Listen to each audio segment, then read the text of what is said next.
en Iberoamérica y el mundo, que es el asunto de la depresión y con ella la posibilidad de que se acune la conducta autolítica y previo a ello otras conductas de las que ya hablaremos más adelante. Bueno, les han hablado ya de la dinámica del encuentro y sin más desde Cuenca, Ecuador, les envío un abrazo fraterno, un saludo cordial y a nombre de la Asociación Ecuatoriana de Psicoterapia que tengo el honor de presidir, ha sido en verdad algo que me ha sorprendido, primero la invitación y luego el saber que habemos ya más de 130 personas conectadas. ¿Ah? Así que es para mí también una situación que me emociona mucho en el sentido de que serán más voces, más mentes y más corazones que irán replicando lo que hoy compartamos. Así que, sin más y más, quiero compartir con ustedes la presentación de este evento. Solo que les pido su paciencia porque mi maquinita es un poco lenteja, un poco lenta, ¿m? Y voy a tratar me confirma si es que la van viendo allá, eh, estoy tratando de proyectar la pantalla, eh, pero me sacaron, no sé, creo que me dicen que no puedo proyectar la pantalla. Ahí va. Vamos a intentarlo. Ahí sí, ahora se ve Dicen, tu pantalla, Adrián. dicen que la tercera es la vencida. Ahí vamos, ¿no es cierto? Ahí vamos. Ándale, no sé qué pasa. A ver, ahí vamos, sigo así. Epa, listo. Bueno, gracias a la gentileza de la invitación y la gestión del Centro Tragún, que es un centro especializado en terapia y formación sistémica en Talca, Chile, y en Chile, y además de que ha aportado a varios otros espacios de psicoterapia, como en Ecuador, a través de la Asociación Ecuatoriana de Psicoterapia e Idea Consulting, que es una empresa líder en capacitación acá en mi país, en varios eventos, ¿no? Eventos de diferente corte, es decir, seminarios, simposios, talleres, y a futuro, por cierto, quiero comentarles la alegría que tengo en mi calidad de coordinador editor de contar ya con la colaboración de Pablo Concha para un capítulo de libro y algún otro más que venga desde el Centro Dragún. Así que gracias por aceptar la invitación, gracias por escribir para poder generar conocimiento en el sur de Latinoamérica para el mundo. Así que gracias, estimado Pablo. Y bueno, vamos de esto a llevar eventos conversatorios sobre la depresión y el suicidio, ¿no? Que son los dos temas que están relacionados, ¿no? Lo primero que quiero comentarles es que lo que vamos a ver a continuación, lo que vamos a escuchar, lo que vamos a ir platicando, se basa en un enfoque integrativo. Y para integrar varios de estos pinceladas o de estas perspectivas, hemos tomado como referencia los modelos de psicoterapia breve, narrativo contextual, cognitivo conductual, dialéctico constructivo y centrado en soluciones. Muchos de estos modelos están muy de auge, son muy utilizados por los tratantes en ciencia del comportamiento humano y salud mental, llámese el psiquiatra psicoterapeuta, el psicólogo psicoterapeuta o el psicoterapeuta. Entonces, con ello partimos, hablando de depresión, de que indudablemente hay una base biológica y esta base se divide en dos ramas, ¿no? La genética, donde podemos hablar que transgeneracionalmente hablando, puede haber más de un miembro de la familia que padece depresión, sea o no que cuente con un diagnóstico, pero que vive la expresión depresiva en diferentes momentos de su ciclo vital, con diferentes intensidades y diferentes respuestas. Y otros que sí tienen diagnóstico, eh, y se ha visto casos, por ejemplo, de abuela, madre e hija depresiva, o padre, hijo y nieto depresivo, y por eso es que hoy más que nunca el estudio de la genética va a permitir el entendimiento de alguna forma de luego también el asunto neurológico, es decir, cómo hay una acción tripartita, ¿no? Neuroquímica eléctrica. Neuro, el cerebro, química, sobre todo de los neurotransmisores relacionados con el estado de ánimo, dopamina y serotonina que bajan, igual que las catecominas y las endorfinas, y cómo sube el cortisol. El coctelazo de esto podría explicar de alguna manera parte del fenómeno depresivo por su acción química, de cómo estos neurotransmisores inciden en la conducta de la persona con depresión. Y eléctrica porque es la forma en la que migra, en la que se comunica, en la que se transmiten justamente en los espacios intersinápticos estos neurotransmisores. Y la base biológica lo que hace en la depresión es predisponer su aparición, el factor predisponente de la depresión. Y obviamente si es que hay un factor predisponente, obvio que también van a haber factores que lo mantienen, que lo potencian, que lo perpetúan, y curiosamente estos factores vienen del otro lado de la moneda, que son los factores contextuales, incluyendo la crianza, los modelos parentales, los estilos de crianza, las vivencias, las experiencias, sean o no de tipo traumática, las situaciones propias del ciclo vital, incluyendo el duelo por muerte, por separación, por pérdida de estatus y otras cosas que van como matizando la vivencia de la persona con depresión. Y por eso hemos puesto de ejemplo el duelo, como ustedes lo visualizan ahí ya en la pantalla. Pero, ¿qué se entiende por depresión? ¿Cómo podríamos tratar de reunir las diferentes definiciones, las diferentes concepciones, las diferentes formas de entendimiento en algo que permita de paso también ser una forma de diagnóstico? Aquí viene la primera pauta diagnóstica a la depresión. La depresión se entiende porque tiene tres cualidades que le son propias y aunque no exclusivas, pero en combinación hacen esto llamado depresión. Primero, tristeza profunda. Esa tristeza tiene que ver con algo o con alguien.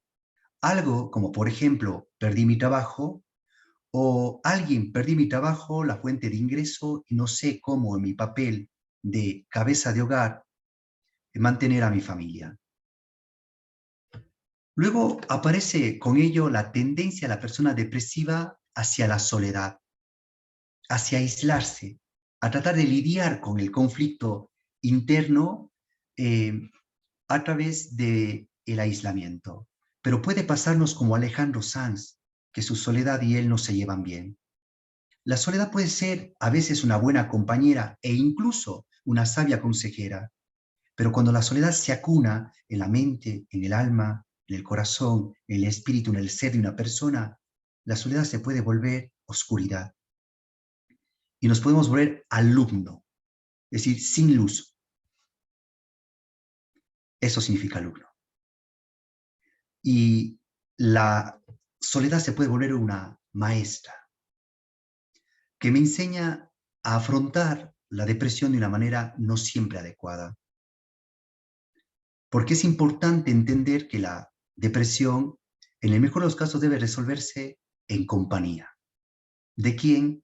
De la pareja, de la familia, de los amigos, compañeros, colegas, allegados y demás deudos, porque dicen por ahí que las penas contadas se hacen menos.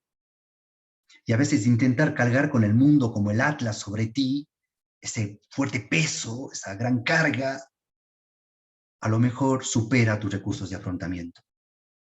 Y la tercera cualidad es la labilidad emocional o la inestabilidad emocional, que a la vez se caracteriza por llanto fácil, este llanto al estilo de caricatura japonesa, es decir, este llanto a raudales que es imposible contener porque es el dolor tan fuerte.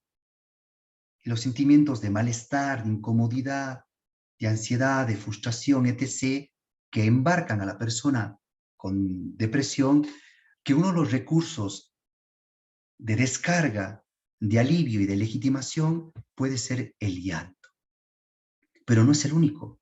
También puede haber la irritabilidad, ¿no? La persona se puede mostrar molesta, enojada e incluso agresiva y hasta violenta. Y vemos cómo va escalando.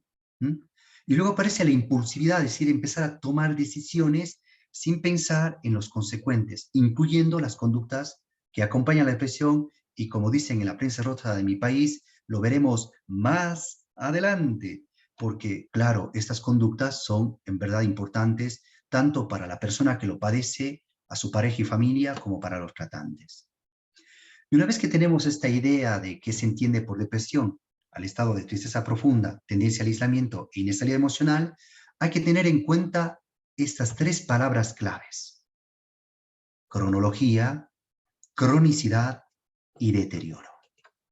La cronología es preguntarle al paciente o que la persona se diga qué tiempo llevo viviendo con depresión. Y ahí aparecen las tres importantes indicios de la crisis.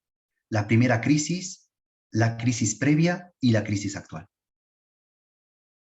Luego viene la cronicidad, es decir, la gravedad. Incluso los test permiten evaluar la depresión en tres niveles, ¿no? Leve, moderada, grave, y un nivel intermedio entre moderada y grave.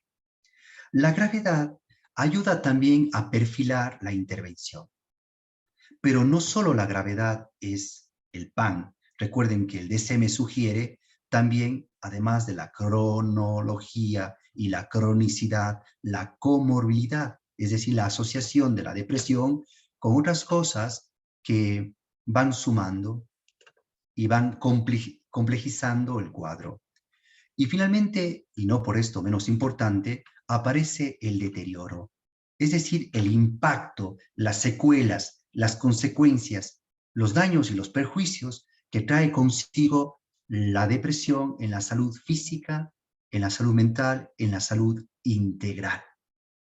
Por tanto, queridos amigos, queridos colegas, querido auditorio, estamos hablando de una condición que genera estrés, dolor emocional intenso y casi siempre la sensación de que mis recursos de afrontamiento se ven superados por este evento llamado depresión. Una depresión que necesito indudablemente gestionar. Y por ello empezamos a suponer cosas. Y ojo, queridos terapeutas, debemos pasar del suponer al conjeturar. Y es bueno escuchar las formas en las que el paciente se explica lo que vive. ¿Qué mejor que él que lo vive a flor de piel?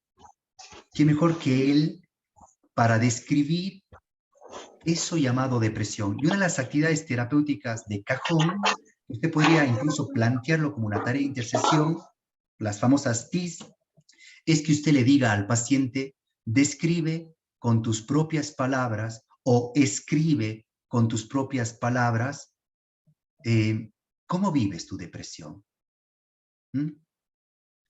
Y se van a sorprender con el resultado, que es una forma igual de diagnóstico, de evaluación, de autoevaluación y también de pistazos al terapeuta de esta condición. La persona que vive depresión supone tres cosas. Primero, que nadie los comprende, pero incluso antes de ello, que nadie los escucha. Nadie les comprende y nadie les presta ayuda, ya sea con esas palabras y actitudes que contienen. ¿Qué necesita un depresivo? Es que alguien le escuche, le comprenda y le contenga. Lo otro es que la persona está al límite de sus sentimientos encontrados. Todos estos sentimientos, entre comillas, negativos, ansiedad o estados, ¿no? Ansiedad, frustración, impotencia, miedo, dolor, tristeza, duelo, miedo, bla, bla. Y lo tercero es que muchos de ellos, sobre todo aquellos de depresión moderada, de moderada grave o grave, pueden acunar lo que veremos más adelante como esquema hippie y atentar contra el bien más preciado, que es la vida. Recuerden que usted tiene 3 dones de nacimiento que vienen con el hecho de nacer de forma gratuita. Este es el primer combo que usted recibe en su vida, no el combo de KFC, ni el combo de compre 2 colas, llévese una mediana gratis. No, me refiero al combo que te da el hecho de nacer, y es la vida la libertad y el libre albedrío. Y una de las cosas que hace la depresión, y por eso la importancia de comprender a profundidad esta pandemia silente, pero compleja, delicada, que es la depresión, es el riesgo de vida, porque atenta contra la integridad, contra la salud, contra el bienestar y particularmente contra la vida de la persona que lo padece. Cientos de miles de millones de vidas han dejado de tener luz, han dejado de existir, han dejado de estar presentes físicamente porque la depresión les jugó y les ganó la partida. Lo que apostaron fue la vida y lo que perdieron en la mesa fue esa vida, porque el paciente entra en esa visión de túnel, donde no mira mayor alternativa y solo mira la luz al final del túnel, que es quitarse la vida. Y por eso la importancia del trabajo en las 3 áreas de la prevención. Y dentro de ellos el recurso de la psicoeducación. Y hoy por hoy, gracias a los más media y a las redes sociales y etcétera, podemos llegar a más personas, como en este encuentro que ya llevamos 150 y tantas personas, casi 158 me parece que están. Y ojalá sean 158 réplicas. De esto que, por cierto, antes de cualquier cosa les comento que este material es suyo. Lo pueden encontrar en ResearchGates con mi nombre, totalmente gratuito, cliquean y bajan, o ya los van a mandar junto con el certificado en el centro Dragón, así que ya llegará. Así que aprovechen, sáquenle provecho y compártanlo, por favor. Hagamos la réplica de la cadena de ese espacio de lectura, de diálogo y de análisis de esto y otros contenidos, ¿no? Sobre todo aquellos que tienen esta política Creative Commons, de bajar, compartir, siempre y cuando se refiera a su autor o autores, ¿no? Y de esta suposición hay que entender que la depresión no solo es una condición clínica, que por cierto es incurable, pero sí tratable. Una de las cosas que a mí me espanta como tratante es que haya gente que no sé ni cómo tildarla, que ofrece curas para la depresión. Y son charlatanes, porque la comunidad científica a la fecha no ha encontrado una cura para la depresión. La depresión no es curable, es tratable. Por lo tanto, no es una enfermedad, porque enfermedad igual cura, sino hablamos de una condición que es igual a tratamiento, donde el paciente aprende a vivir con depresión. Y más allá de mirarlo como una enfermedad psiquiátrica, como la pandemia del siglo XXI, como la pandemia silente de la salud mental, el paciente, su pareja, familia y el tratante tienen que ver en la depresión algunas cosas. Por ejemplo, los motivos. ¿Qué lleva a que la persona se deprima? Hablando de el suicidio y la depresión, también la intención. ¿Qué intentos hizo previamente para afrontar la depresión? ¿Qué intentos le llevaron a poner en juego su propia salud, bienestar e integridad? ¿Qué intentos le fueron favorables y resultaron y qué otros intentos no han sido favorables y por lo tanto no han resultado? ¿Qué episodios ha tenido? ¿Cuántos son estos episodios? Y recuerde esas 3 preguntas. ¿Cuándo recuerdas tu primera crisis? ¿Cuándo fue tu última crisis? ¿Cuál es la crisis más reciente? ¿Qué daños trajo en el cuerpo y en la mente? Recuerden que el cuerpo tiende a sanar fácilmente, la mente no, y por lo tanto hay que trabajar en la mente para sanar también la mente. Recordarán que es la que puede perder la estabilidad, la que puede salir de la norma. La mente puede volverse la loca de la casa, de esta casa. ¿Y cuáles fueron los frenos? Y esto es re importante, los frenos.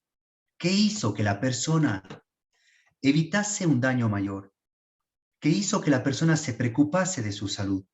¿Qué hizo que la persona buscara ayuda? Y qué hizo que inhibiera la conducta de autolítica, ¿no? Ahora bien, pues la depresión casi siempre viene acompañada, primero de su archiamiga inseparable, casi siempre, sea en su versión síntoma, estado o trastorno asociado, la ansiedad. La ansiedad y la depresión son como Batman y Robin, como el gordo y la flaca, como la uña y la mugre. Entonces, a veces hay personas con condición ansiosa y manifestación depresiva, o con condición depresiva y manifestación ansiosa, o con un trastorno mixto de ansiedad y de depresión. Pero no solo basta con que se lleve con su archiamiga inseparable la ansiedad, sino que además se le pegan otras condiciones clínicas igual de complejas, igual de delicadas e igual de necesarias de ser trabajada, y me atrevo a decir, como dice la empresa de juguetes Mattel, cada accesorio se vende por separado. Y yo les atrevería a decir, parafraseando, que cada trastorno debe trabajarse por separado. Y uno tiene que ocuparse de cada forma en la que se presenta en comorbilidad la depresión. Y la depresión puede mostrarse como estados psicóticos, con trastorno alimentario, particularmente, recuerden, los dos aliados del alimentario, bulimia, anorexia o anorexia bulímica, el tema de la conducta obseso-compulsiva, es decir, el OC o el TOC, el trastorno límite de personalidad y el consumo de sustancias, siendo este último el que puede llegar incluso a agravar aún más el conflicto, por ejemplo, si es que además consume drogas, sean estas depresoras, sean estas excitadoras o alucinógenas, todas son un mal cóctel. ¿Mm? Y en este asociamiento que tiene la depresión, se puede sumar con dificultades para relacionarse con los otros. La persona empieza, recordará el factor aislamiento, a distanciarse. Y este puede ser un error, porque la distancia puede hacer que la persona empiece a tener también dificultades en la adaptación con la pareja, con la familia, con el grupo. El autoestima, que a la vez se subdivide en la autoimagen y el autoconcepto, en la autovaloración, la autoimagen cómo me veo, cómo me ven, el autoconcepto cómo me defino, cómo me define, la autovaloración cuánto me evalúo y me evalúan como persona humana, y la sumatoria mi autoestima, que a la vez puede coartar el autodesarrollo, el autocrecimiento y la autotrascendencia. ¿Cómo está el tema de depresión y habilidades sociales? Yo siempre convido a lo que plantea la cartilla de habilidades sociales de la Universidad Nacional de Colombia, que por cierto es un recurso Creative Commons que les recomiendo bajárselo, se llama justamente así, cartilla de habilidades sociales de la Universidad Nacional de Colombia, y ahí se trabajan 4 grandes habilidades sociales: la escucha empática, la comunicación asertiva, la gestión emocional y la resolución de problemas. Y todas estas cosas necesita dominar la persona con depresión. Y finalmente es muy importante trabajar la inteligencia emocional, que la ha promulgado Daniel Goleman, basado también en el trabajo de las inteligencias múltiples de Howard Gardner y de la inteligencia como tal. Y la inteligencia emocional es fundamental hoy por hoy, porque las emociones a veces hacen que tengan malos gobiernos en la persona con depresión y puede llevar al límite.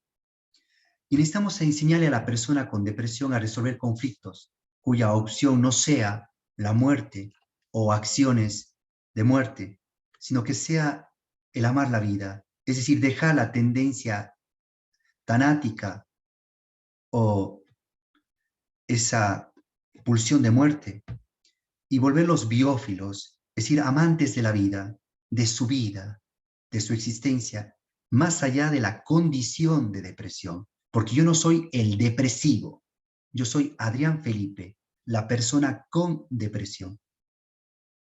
Pero no solo me quedo como víctima, sino tengo que trascender a sobreviviente.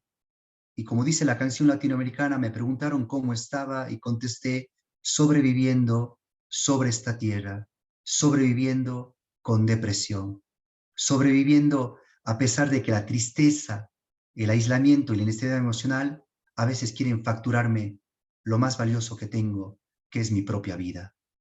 Y quieren que tienda a la conducta autolítica, que es la forma de autoagresión más severa que existe. Pero, como dice Fonsi, yo no me doy por vencido. Entonces, estoy luchando para pasar de figura de víctima a la figura de sobreviviente. Y por lo tanto, la persona depresiva debe aprender con su tratante algunas cosas. Primero, manejar los conflictos psíquicos no resueltos, más allá de las experiencias traumáticas, como diría Freud, sean o no de la primera infancia. Cada asunto que falta por resolver es un pendiente a trabajar con la persona con depresión. Lo otro es distraer la mente. ¿Por qué? Porque al mantener la mente ocupada se sostiene el espíritu quieto. Y la persona tiene que encontrar válvulas de escape, válvulas de control que le ayuden a legitimar, a exteriorizar, a manejar la condición de depresión. Si hay un dolor emocional, sea cual fuere lo que provocó el dolor emocional, muerte, separación, pérdida de estatus, hay que trabajar con esas cosas que duelen en el alma, que duelen en el espíritu, que duelen en la mente, que duelen en el corazón y a veces se dibujan en el cuerpo con síntomas ansiosos o angustiosos, por ejemplo. Y es necesario que el paciente obtenga alivio inmediato, así como esos medicamentos de fácil absorción que vienen en cápsulas de gel. Asimismo, el paciente tiene que encontrar respuestas, porque si le alivias, va a encontrar un reforzador primario, un reforzador positivo, y se va a motivar a seguir buscando otras opciones para mantener ese estado de bienestar, esa estabilidad deseada, esa sensación de alivio encontrada, ¿no? Una de las preguntas del $1.000.000 es, ¿cuáles son las razones clínicas por las que una persona se deprime? Y puede pasar de la crisis depresiva al estadio depresivo y a la condición depresiva. Y bueno, ahí en pantalla ustedes tienen el top de las razones por las que las personas podrían deprimirse. Una de las más lacerantes, lesionantes y dañinas, destructivas, es la conducta de violencia. La violencia es violencia. A mí me incomoda cuando dicen violencia intrafamiliar o violencia de género o violencia de no sé qué. No, violencia es violencia. Recuerde que la violencia es el uso abusivo del poder, donde el victimario atenta contra la víctima en una acción llamada victimología. Sea cual fuere la forma en la que se genera el sufrimiento a la persona con depresión, hay tantas causas y no siempre vas a encontrar una, vas a encontrar varias. La depresión no es ni será monocausal. ¿Mm? Gracias, Marcelino, por señalarnos ahí las causas, para que vean que tengo un asistente. ¿Mm? Y entonces, hablando de la prevalencia y la incidencia en Latinoamérica, esto es lo que dice la investigación científica. Justamente los países que hoy nos hemos reunido, hoy, aquí y ahora. ¿Qué se dice en Colombia, Ecuador, Perú, Argentina, Chile, Uruguay, Paraguay, Bolivia, Brasil, Venezuela, México y toda Latinoamérica? Que la depresión tiende a manifestarse más notablemente en adolescentes, jóvenes y adultos medios, lo cual no significa que no haya depresión infantil o depresión en el adulto mayor. Por lo tanto, el rango de edades donde se ve más notoria la depresión fluctúa entre los 15 a los 45 años. Lo curioso es que los hombres tienden a ser más letales y las mujeres suelen tener mayores intentos fallidos. Me refiero a la conducta autolítica. ¿Mm? ¿Y qué pasa con las personas dentro de estos grupos etarios, de estos rangos de edad y de estas tendencias a afrontar de forma obviamente negativa y no la mejor opción la depresión? Es que se ha visto que las personas tienen dificultades en el control del impulso y ahí viene la tarea, trabajar en el control del impulso. Son personas que tienen pobre tolerancia a la frustración y hay que educar la tolerancia a la frustración. Y suelen tener problemas de la autoestima, media o baja autoestima, y hay que potenciar el constructo dinámico de la autoestima. Por ende y por tanto, quiero entrar en las 3 conductas que usted y yo, sea en condición de paciente, familiar, amigo, allegado o tratante de una persona con depresión, debemos aprendernos esto a la agüita, como dicen en mi ciudad o en mi país, no sé cómo se diga en el suyo, o sea, aprenderse de memoria, como un credo. ¿Mm? Primera cosa que vive la persona con depresión se llaman conductas de riesgo. ¿Y qué son las conductas de riesgo? Todo aquello que atenta a su salud, bienestar e integridad y pueden ser un potencial daño, perjuicio o peligro para sí, como por ejemplo el consumo de sustancias. Esa es una conducta de riesgo que se asocia a la depresión. Es muy común, por ejemplo, depresivo y alcohólico, depresivo y drogadicto. Son asociaciones. O depresivo y aislado. Junto con las conductas de riesgo aparecen las conductas autolesivas. Recordará que las conductas autolesivas no son nada más ni nada menos, y por ello no quiero decir que no sean importantes, al contrario, son fundamentales. Entender que son todas acciones que no tienen por propósito matarme, pero sí exteriorizar el dolor que hay en mi interior. De esa es la manifestación de la mente en un cuerpo que grita el dolor que hay dentro, ese que no fue elaborado, que no fue procesado, que no fue trabajado. Y entonces la persona tiende a lastimar el cuerpo.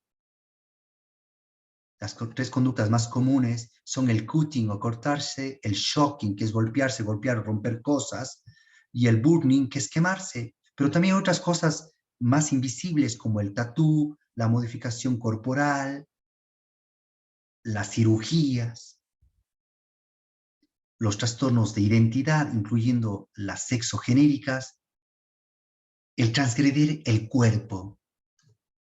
El trastorno alimentario también es una conducta autolesiva. Privarse del alimento o comer en demasía, sentir culpa y buscar compensación o restricción, por citar ejemplos, ¿no? Y la tercera conducta a trabajar es la conducta suicida. Obviamente la conducta suicida sí es intencional. La persona va a entrar lo que vamos a mirar adelante llamado esquema hippie. Y la persona y lo que va a buscar es la muerte.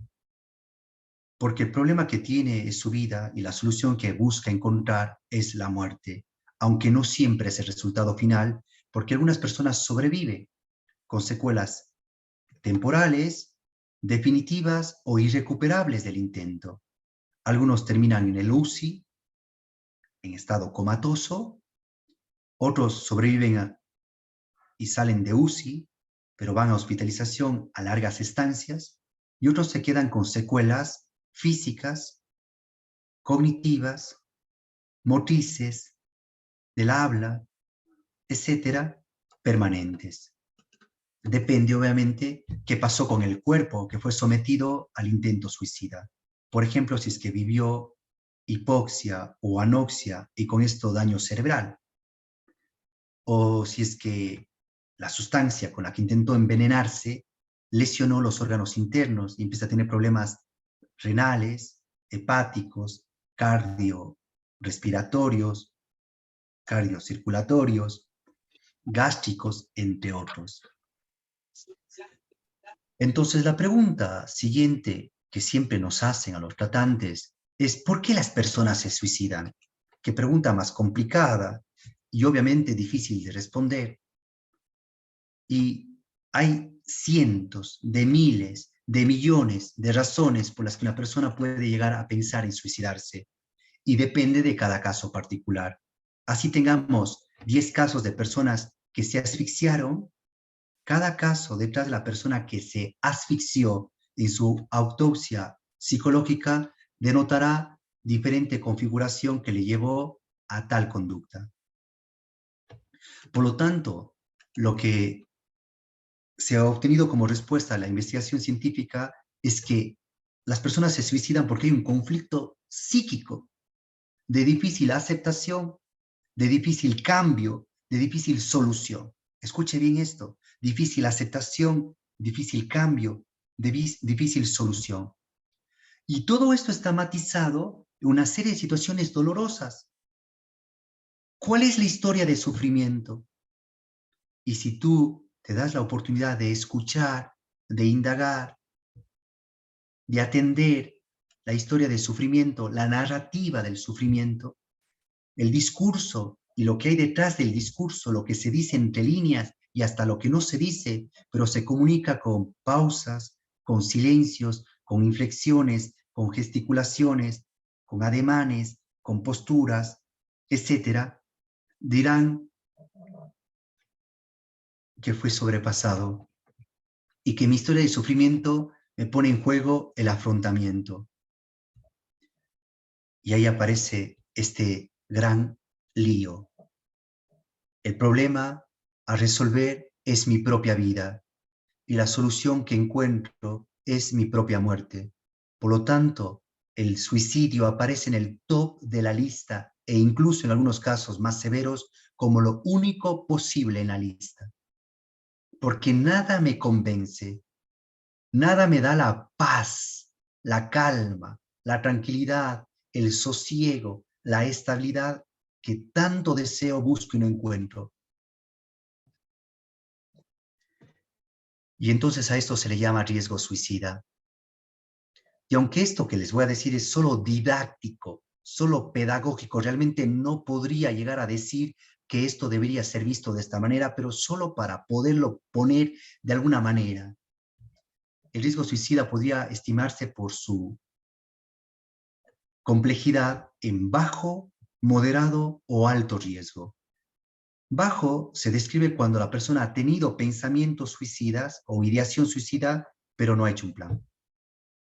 El moderado tiene ideaciones y ha hecho planes hábilmente estructurados de buscar la forma de muerte. Y obviamente el grave lo ha intentado, pero recuerde que no todo intento resulta efectivo. Muchas veces el intento suicida es fallido.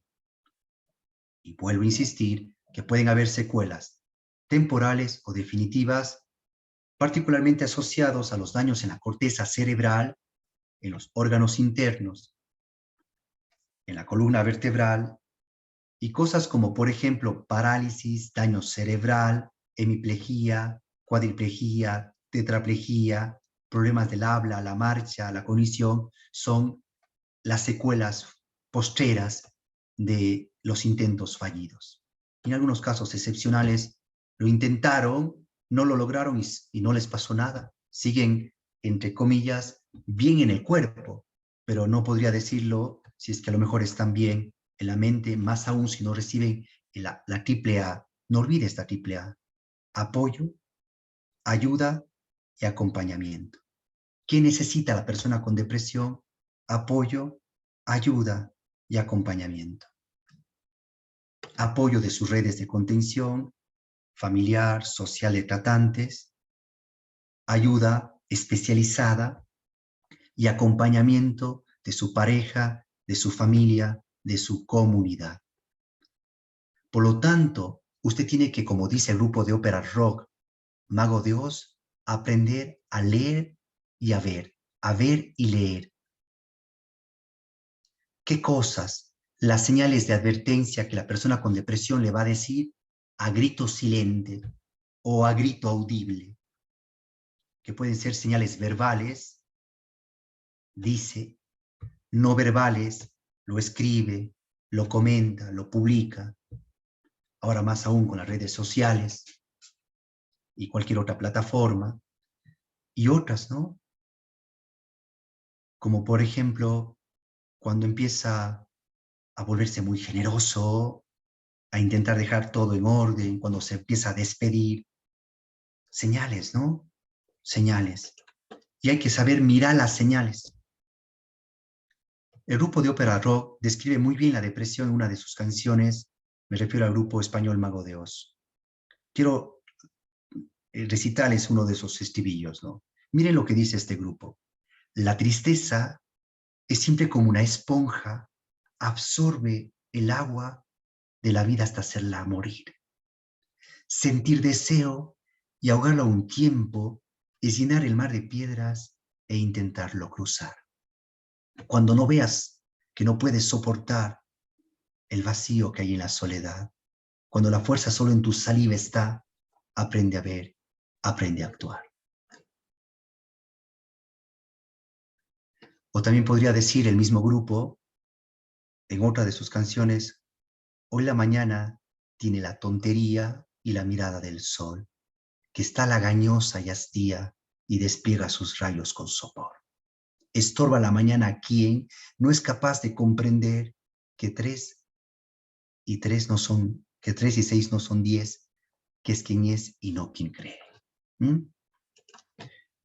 Bueno, ahí está la triple A que les había mencionado, y bueno, hay que poner una tabla de salvación.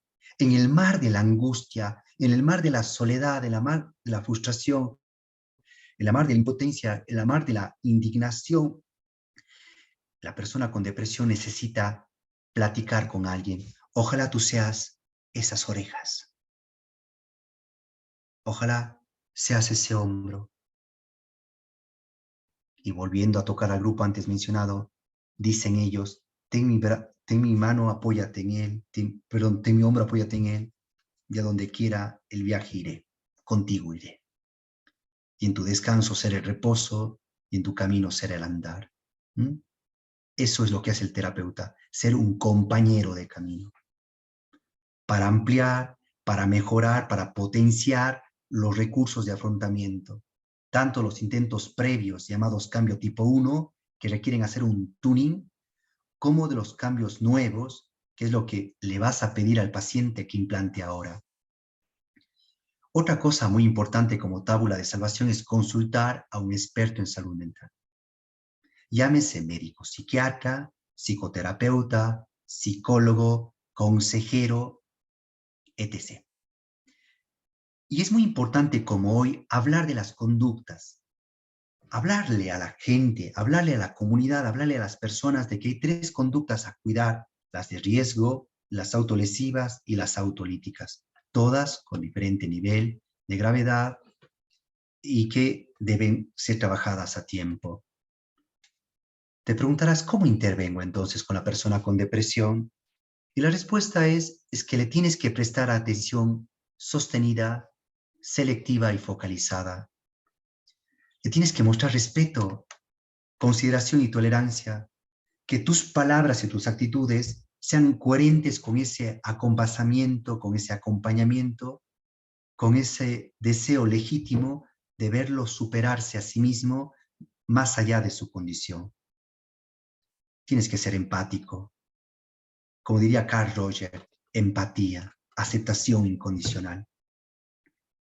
No tienes por qué juzgar, menos criticar, y cuidado si te ocurra hacer promesas. Lo que sí, debes ver el fenómeno de la depresión de forma prismática, con todas sus caras, con todos sus ángulos, con todos sus vértices. No presumas nada. Si tienes una duda, pregúntale a tu paciente, pregúntale a tu familiar, o pregúntate a ti mismo. Hazte un autointerrogatorio de cómo va la depresión y cómo va el afrontamiento. Por lo tanto, vas a pasar a conjeturar y a valorar la confidencia. Porque si alguien te dice esto queda entre nosotros dos, refiere a 2, no 200, no 2000, no en redes sociales, voz populi. No, no, no. La confidencialidad del secreto profesional es clave, porque no podemos generar otra situación de sufrimiento, sino de afrontamiento del sufrimiento. Por lo tanto, queridos tratantes que me oís, que me escucháis, que replicarán esto, debemos saber identificar, evaluar y tratar todo lo que pone en riesgo esa salud, este bienestar y la integridad, la vida propia de la persona con depresión. Porque el trabajo está en equilibrar el desequilibrio, en restaurar el equilibrio, el pasar de la ruptura de la homeostasis a la aleostasis, que es la recuperación del equilibrio. ¿Cómo? Reconociendo, gestionando y controlando la expresión de la congoja, de la aflicción, del dolor emocional, para que haya una diferente expresión, una diferente intensidad, una diferente inhibición de esto. ¿Mm? Y ahí es cuando podemos trabajar con otras cosas asociadas a la depresión, como la anedonia, la bulia, la disforia u otras manifestaciones, o incluso cosas como lo antes mencionado, el riesgo suicida, el duelo y las conductas antes mencionadas. Y ahí es cuando usted tiene que hacer 3 grandes estudios en la persona con depresión. El estudio de su salud en general, el estudio específico de su salud mental y el estudio particularizado del estado de ánimo. ¿Y cómo estamos hoy? ¿Cómo estamos hoy? Y esto va a llevar a un tratamiento holístico. Esta es una versión simple para evaluar la depresión de nuestra autoría, basado después de 30 años de la cultura urbana y el reggaetón. Mi agradecimiento público a estos genios de la poesía, filosofía y análisis sociocultural y económico de esta forma de género musical. De ellos yo he tomado 3 palabras que mencionan mucho en sus composiciones. Down, no flow, slow. ¿Cómo está la persona bajoneada? Nada fluye, todo va lento. Y esto hay que mirar del 0 al 10, del 0 al 100, cuán fuerte es el down, no flow, slow, y cómo se presenta esto dentro de los esquemas que vamos a ver a continuación y con los que vamos a ir cerrando también el encuentro. Primera recomendación, trabajar a través del esquema IP, ideación, planeación o intento. Ideación, la idea de morir; planeación, cómo voy a optar por la muerte, cómo busco el método; y finalmente el intento, que es atentar contra la propia vida, que ya habíamos mencionado. Segundo esquema, esquema IFI. Tengo que entender la depresión por su intensidad, por su frecuencia y por su impacto. Es decir, la manifestación depresiva en esta crisis es leve, moderada, grave. ¿Es un único episodio? ¿Es reciente, recurrente? ¿Con qué frecuencia me siento deprimido? ¿Más de una vez al día? ¿A diario? ¿Más de una vez a la semana? ¿Muchas veces a la semana? ¿Varias veces al mes? ¿Muchas veces al mes? Etcétera. Y finalmente, lo que más importante es cómo impacta, cómo golpea, cómo choca la depresión en la vida cotidiana. Y recuerda que esto lo toma también el DSM de la APA y el CIE de la OMS-OPS. Las secuelas en la vida cotidiana. Y claro que afecta en lo individual, en la pareja, en la familia, etcétera, ¿no? El siguiente esquema se llama esquema FEG. Necesito entender cómo la depresión tiene factores, una edad de inicio y crisis. Factores estos que habíamos hablado, ¿no? Gatillante, mantenedor, potenciador, etc. Edad, ¿cuándo fue la edad de inicio? ¿A qué le atribuyes la crisis depresiva? ¿Esta crisis es tu primera crisis? ¿Hubo una crisis previa? ¿Cuál fue tu primera crisis? El esquema SIF. Tomando la crisis actual, tengo que preguntarle a la persona si es que hubieron o no intentos. Intentos tanto de afrontamiento, intentos que han sido efectivos, intentos no efectivos, así como el intento autolítico antes mencionado. Y si hubiera intento autolítico, hay que cuestionar si es que hubo freno inhibitorio. Y es obvio que si va a tu consulta y está ahí presente, es porque si lo intentó, es ya no una víctima de depresión. Escucha, es un sobreviviente.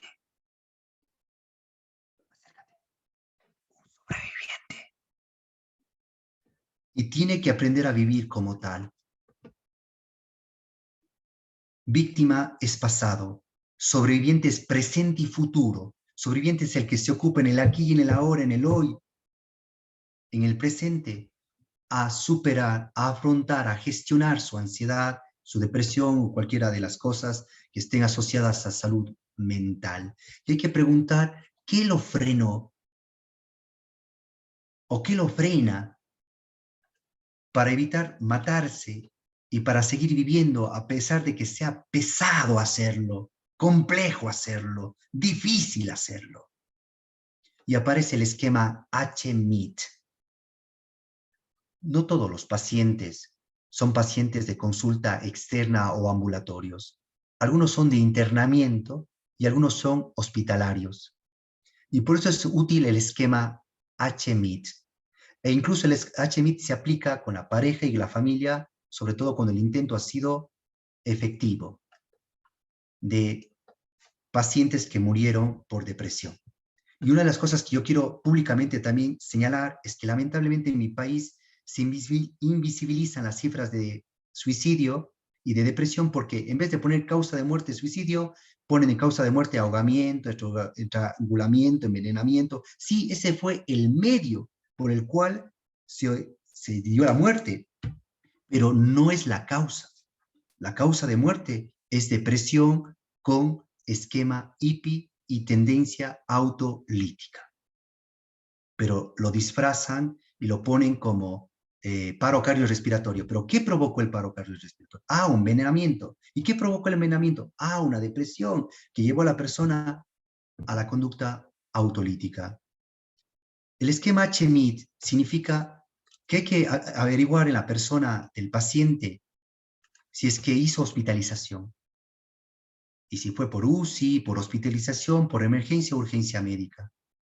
Lo segundo es que si la persona murió, hay que averiguar si la muerte fue instantánea o si fue la muerte tortuosa e incluso dolorosa o fue una muerte accidental. No quería matarse, pero se murió. Por ejemplo, las conductas autolesivas. Se cortaba, pero tocó una arteria y se desangró.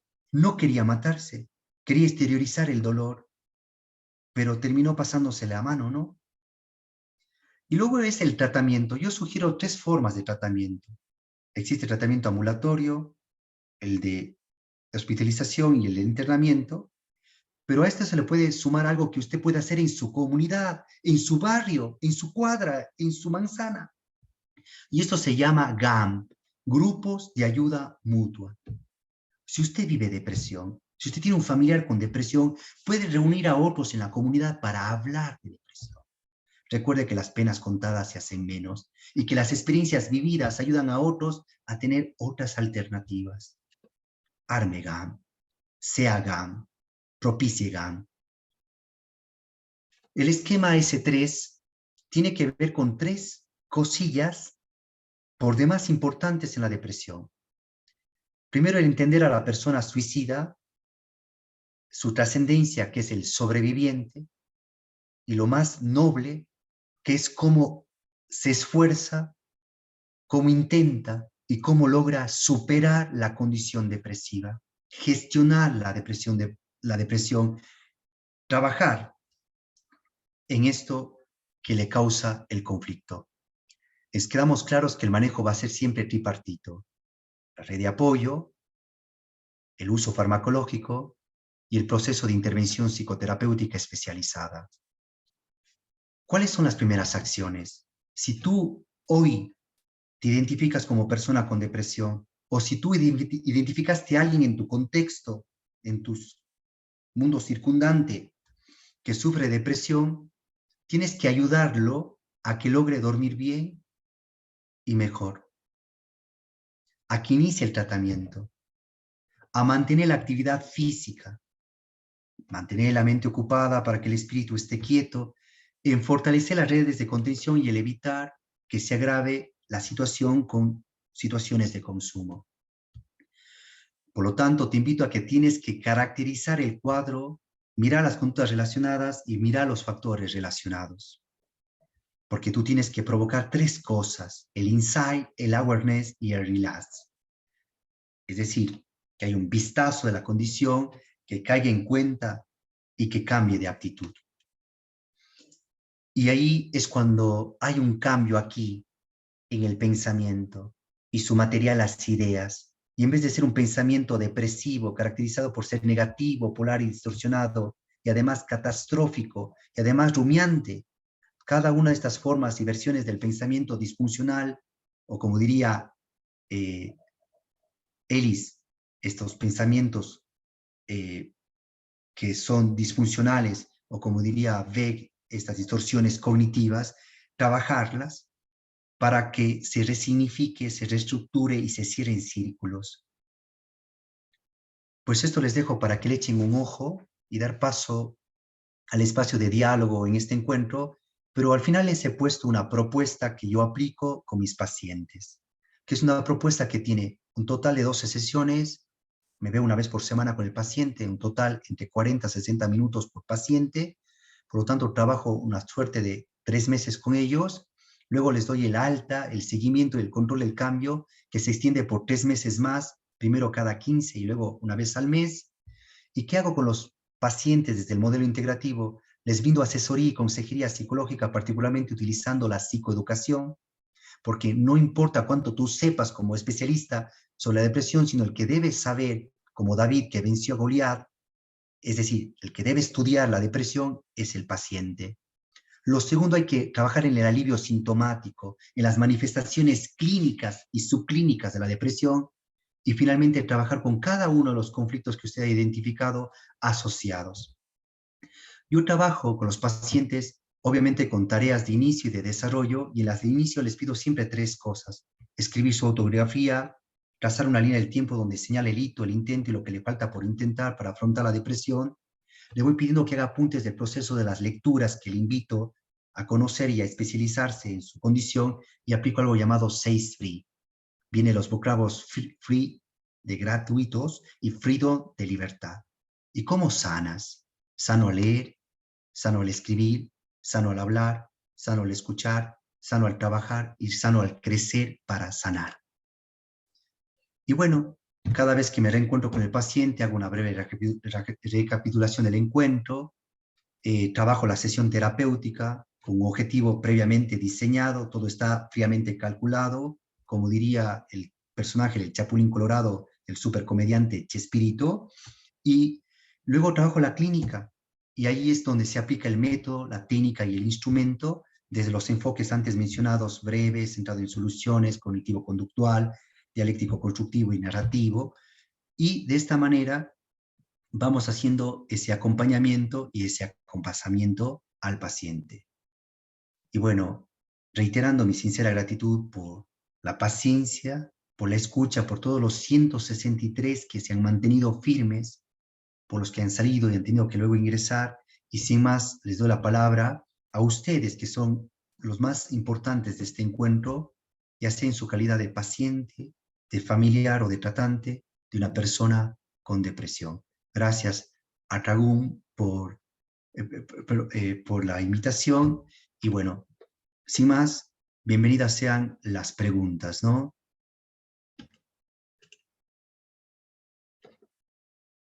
Muchas gracias, Adrián, por tu presentación.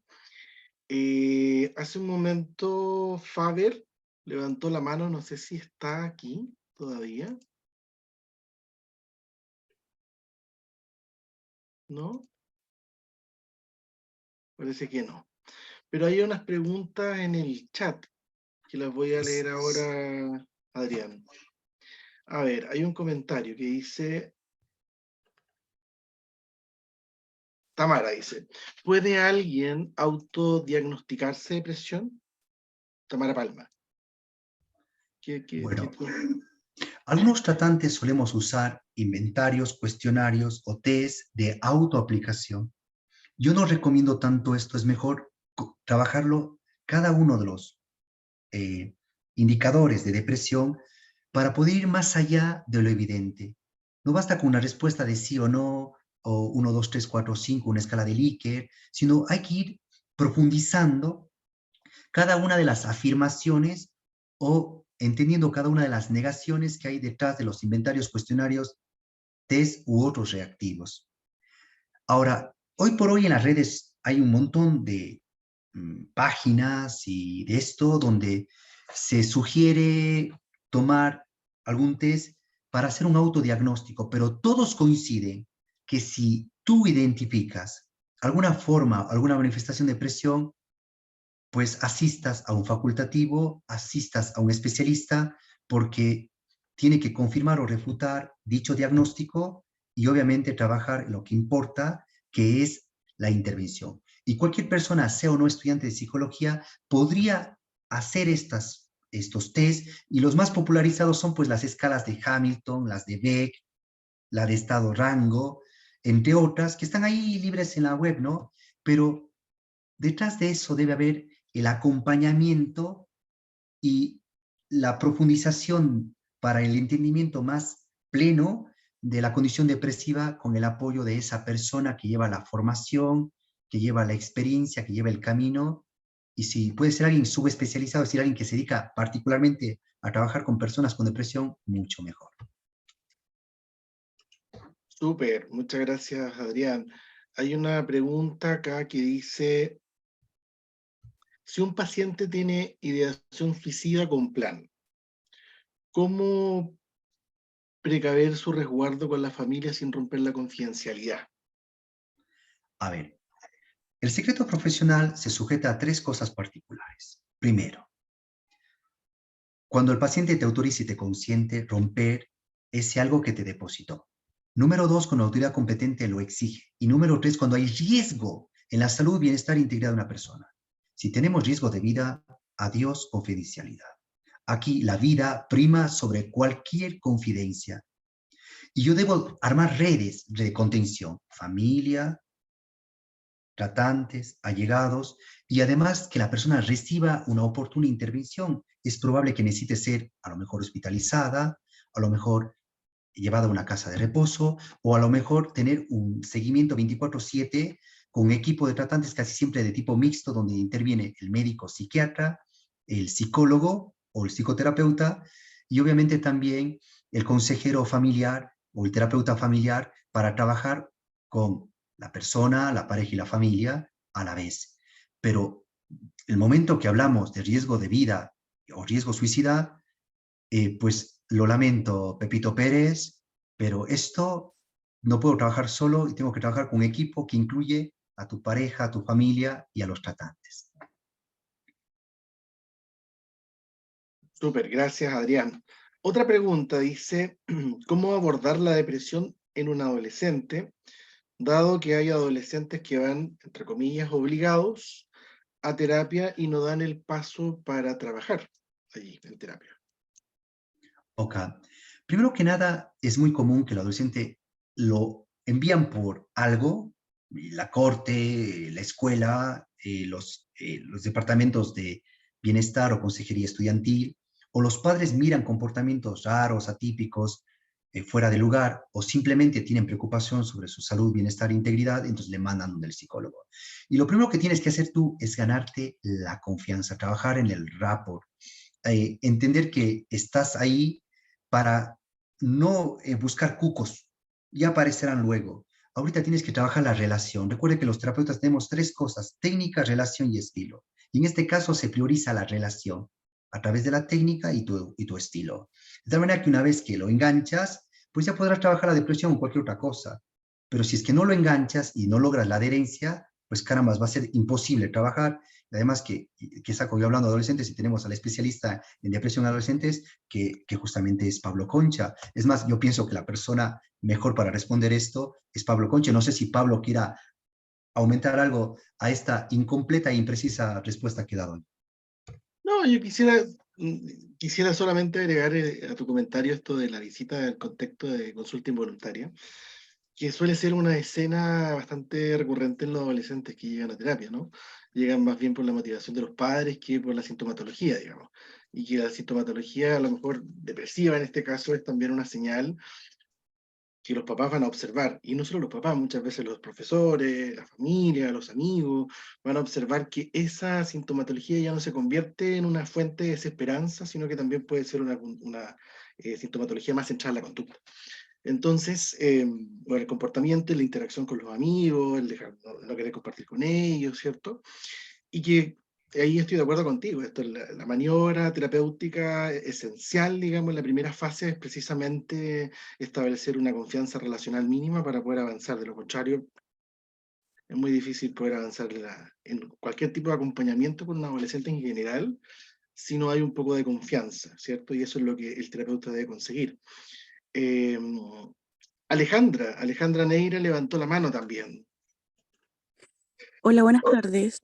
Bueno, Mire, mi consulta básicamente es cómo puedo tratar la sintomatología depresiva de un paciente adulto que asocia su brote de ansiedad a la ingesta de medicamentos. Por ejemplo, se sugestiona a lo que puede tomar. Ok. Me Aunque interesaría esta es saber. materia del médico psiquiatra, que es el responsable del uso farmacológico, hay que como psicólogos explicarles que, como todo, necesitamos aplicar la triple A piagetiana, es decir, la asimilación, la acomodación y la adaptación al uso farmacológico. Que hay efectos primarios y efectos secundarios, y un efecto posible de algunas medicaciones es que, sobre todo cuando empieza la ingesta, incluso los antidepresivos, es disparar los, eh, la sintomatología depresiva. Y allí es donde tiene que haber un acompañamiento más cercano de la pareja, de la familia del tratante, para contener justamente, ¿no? Y además hay que romper el mito de que si tomas medicación, entonces siempre se te va a exponenciar la crisis depresiva o te vas a volver fármaco dependiente. No, no, no, porque recuerda que la medicación está hecha a la medida del paciente, a su edad, a su sexo, a sus antecedentes médicos, y que vienen las etapas de intentarlo, mirar cómo fue, hacer los ajustes. Y hoy por hoy se están utilizando medicamentos también de tipo fitofarmacológico, es decir, cómo estos compuestos naturales apoyan a la estabilización del sistema nervioso central, a la producción de neurotransmisores, a la captación de serotonina, dopamina, a la baja del cortisol, a la subida de la endorfina y las catecolaminas, entre otros. Y por lo tanto, el paciente cuando dice, creo que me estoy deprimiendo más desde que tomé la medicación, perfecto, hablemoslo con tu psiquiatra, preguntémosle qué podemos hacer, qué tal si es que a lo mejor reestima tu uso, pero por favor no dejes de tomarla, no interrumpas el proceso porque es volver a cero. Tú ni yo somos facultados para hacerlo. Ahora, Claro. si es que descubrimos que el medicamento sí tiende o dentro de la prescripción señala este riesgo, pero que luego, de una vez que se logra la asimilación, acomodación y adaptación y la absorción del químico que va a hacer más química en el cerebro y a compensarlo y equilibrarlo, entonces hay que ser un poquillo de pacientes y contener con otras técnicas terapéuticas para a lo mejor, como tú decías, trabajar asociaciones como, por ejemplo, la ansiedad o la pérdida del apetito o la pérdida del líbido, entre otras posibles cosas que pueden estar asociadas o no a la medicación, y no podemos tampoco decir que se debe a la medicación sin antes investigarlo, sin antes averiguarlo, sin antes mirar también otras posibles explicaciones, incluyendo esta. Ya, mira, y en el caso de que el paciente, por ejemplo, no tenga una red de apoyo eh, es buena en este caso, por ejemplo, hay muchos pacientes que cuando le dan sus crisis ansiosas y lloran, se desbordan con el llanto, la familia como que intenta decirle, ¿por qué está llorando otra vez?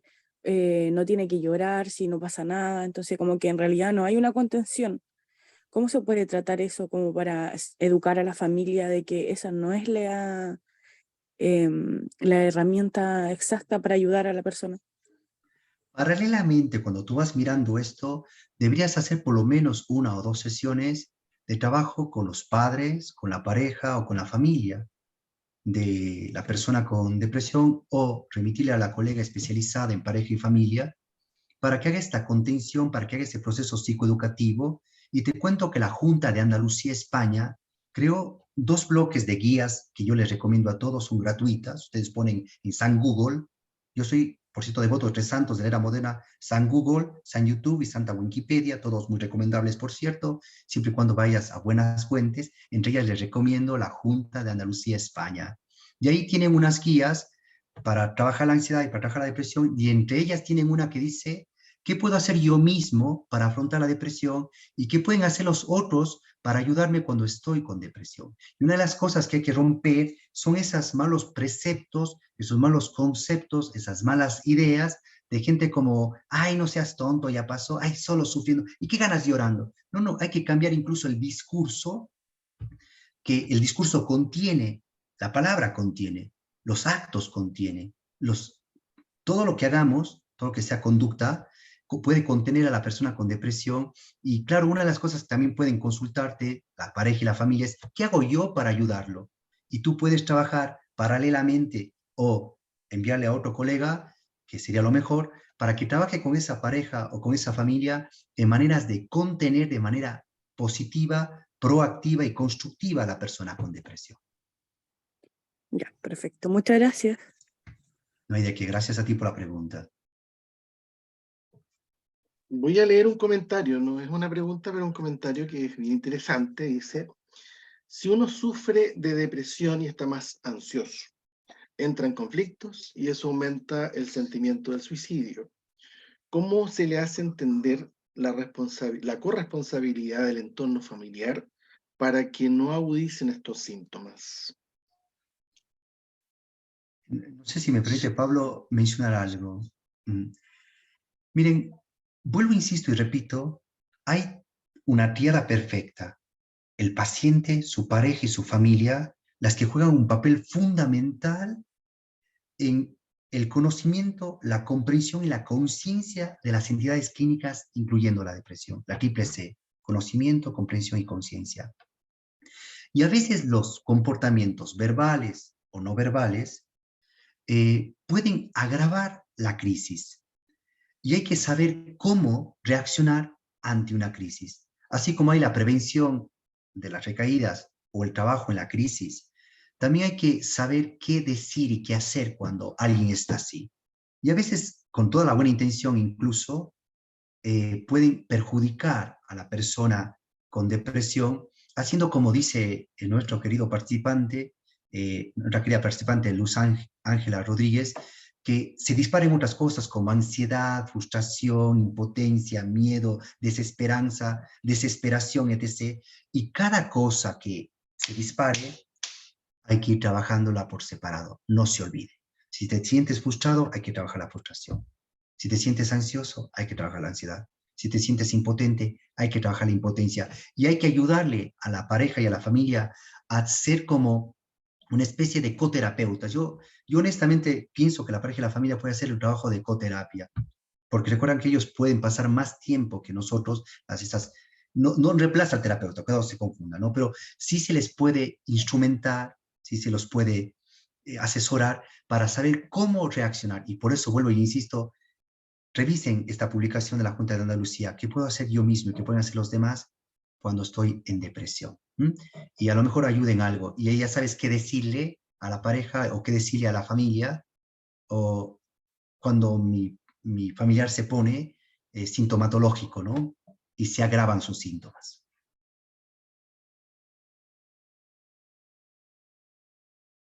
Ya. Muchas gracias, Adrián. Francisca, acá de Centro Dragún también. Agradecer tu tremenda exposición. La verdad es que esta instancia se agradece porque se convierte en un espacio de aprendizaje y de compartir también experiencia, y la virtualidad también nos ha permitido eso, que personas de distintos países nos podamos conectar en torno a algún tema en común. Acá, bueno, en los comentarios también: gracias, Doc, excelente presentación. Muchas gracias por sus muy claras respuestas. Agradezco la instancia y el invitado, muy claro y cordial. Gracias, excelente instancia. Saludos desde Paraguay. Bueno, ahí van sumándose comentarios en agradecimiento, Adriana, a esta instancia. Y agradecer también a cada uno y a cada una de ustedes por el interés que muestran en estos seminarios que estamos realizando. Esperamos también verlos y verlas en otras instancias. Les vamos a enviar sus certificados a quienes obviamente se registraron en la asistencia, porque así van guardando también sus correos electrónicos. Les vamos a enviar la presentación que también Adrián generosamente comparte con nosotros. Y también la presentación ahí la podemos compartir ya que la estamos grabando en este momento. ¿Ya? Muchas gracias nuevamente, saludos desde Chile, muchas gracias por conectarse y ojalá nos vemos muy pronto. Gracias Adrián, buenas noches. No sé si quieres despedirte, me Yo solo quiero imagino. robarme unos 30 segundos para Por agradecer supuesto. desde Cuenca, Ecuador, desde la Asociación Ecuatoriana de Psicoterapia, a Tragún, Chile, a todos los que hicieron posible este evento, a todos los que se reunieron, y comentarles que hemos hecho un cuaderno llamado Cuaderno Psicoterapéutico para abordar la depresión, que no reemplaza la psicoterapia, pero ayuda en esos sentimientos de desesperanza, de ansiedad, de frustración, etc., al paciente, a la pareja y a la familia. Es un libro de trabajo que puede hacerse desde dos posibilidades. Que la persona que no puede pagarse psicoterapia a lo mejor adquiere otros recursos de afrontamiento a través de este documento o lo trabaja con su psicoterapeuta. Espero que pronto esté en Chile, que pronto esté en Tragún y que lo puedan usar allá como una herramienta que, por cierto, ya la hemos intentado durante este primer semestre, por una obra nuevita, se publicó ahora en enero del 2023. Y bueno, quería compartirles esta iniciativa que tenemos acá, donde se amplía mucho más esto que hemos mirado, y mi gratitud imperceder, un abrazo fraterno, y me pongo a sus órdenes. Muchas gracias. Buenas noches, Adrián, y buenas noches a todas y todos. Que estén muy bien. Chao, chao. Muchas gracias, Adrián. Buenas noches.